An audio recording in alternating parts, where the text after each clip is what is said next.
बहुत समय पहले च्वांगत्सु नाम का एक विचारक हुआ। एक रात्रि में एक झोपड़े के पास से गुजरता था। उस झोपड़े के भीतर प्रेमी और प्रेमिका की बातें चल रही थी। उसको झोपड़े के बाहर से च्वांगत्सु ने सुन लिया। वह प्रेमिका अपने प्रेमी को कह रही थी कि तुम्हारे बिना मैं एक क्षण भी नहीं जी सकती, तुम्हारा होना ही मेरा जीवन है। च्वांगत्सु मन में सोचने लगा, किसी का जीवन किसी दूसरे के होने में कैसे हो सकता है। अगर मैं आपसे कहूँ कि आपके होने में ही मेरा जीवन है, और अगर मेरा कोई जीवन होगा तो वह छाया का जीवन होगा, क्योंकि आपके होने में मेरा जीवन कैसे हो सकता है। जो लोग भी अपने जीवन को किसी और में रख देते हैं, वे लोग छाया का जीवन जीते हैं, चाहे धन में, चाहे यश में, चाहे मित्रों में, चाहे प्रियजनों में। जो दूसरों में अपने जीवन को रख देता है, उसका खुद का जीवन छाया का जीवन हो जाता है।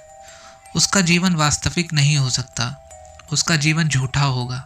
जैसे कोई वृक्ष कहे किसी दूसरे वृक्ष से कि तुम्हारी जड़ें ही मेरी जड़ें हैं, और अपनी जड़ों को भूल जाए, तो यह वृक्ष थोड़े ही दिनों में कुम्भला जाएगा, मुरझा जाएगा और सूख जाएगा, क्योंकि दूसरे की जड़ें दूसरे की ही होंगी, इस वृक्ष की नहीं हो सकेंगी।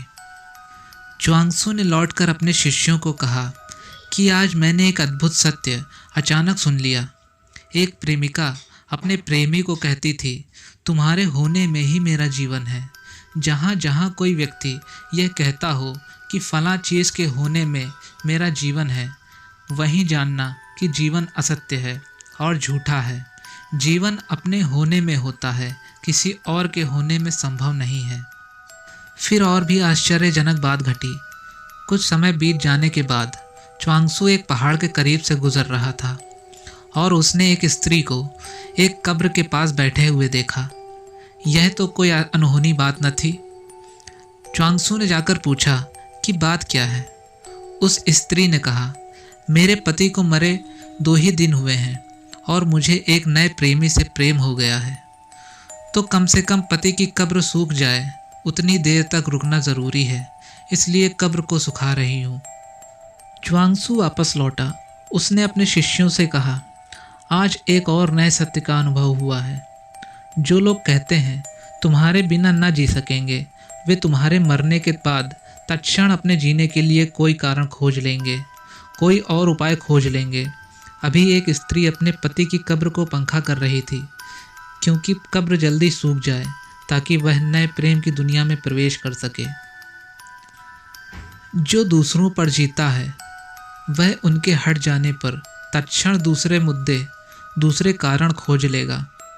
और यह भी स्मरण रखें कि ऐसा जीवन प्रतिक्षण बदलता हुआ जीवन होगा, क्योंकि छाया का जीवन स्थिर जीवन नहीं हो सकता। आप जहाँ जाते हैं वहाँ आपकी छाया चली जाती है। छाया की कोई सत्ता या अस्तित्व नहीं होता। इसलिए जो लोग छाया में जिएंगे, स्वाभाविक है कि वे रोज़ बदल जाएं, प्रतिक्षण बदल जाएं, प्रतिपल बदल जाएं। उनके भीतर कोई स्थिरता का बिंदु, कोई आधार ठहरा हुआ नहीं होगा। रोज़ रोज़ बदल जाने वाली बात होगी। कल जिसे प्रेम किया, उससे आज घृणा की जा सकती है। कल जो मित्र था, वह आज शत्रु हो सकता है। सुबह जिस पर हम प्रसन्न थे, सांझ उस पर नाराज़ हो सकते हैं। एक क्षण पहले हमारे मन में जो विचार था, एक क्षण बाद नहीं हो जाएगा। एक क्षण पहले जिस सिद्धांत के लिए अपनी जान दे देते, एक क्षण बाद उसी सिद्धांत को नष्ट करने के लिए भी जान दे सकते हैं। एक क्षण पहले कुछ थे, एक क्षण बाद कुछ। जैसे पानी बदलता जाता है, वैसे ही छाया का, जिनका जीवन है, उनका मन भी बदल जाता है।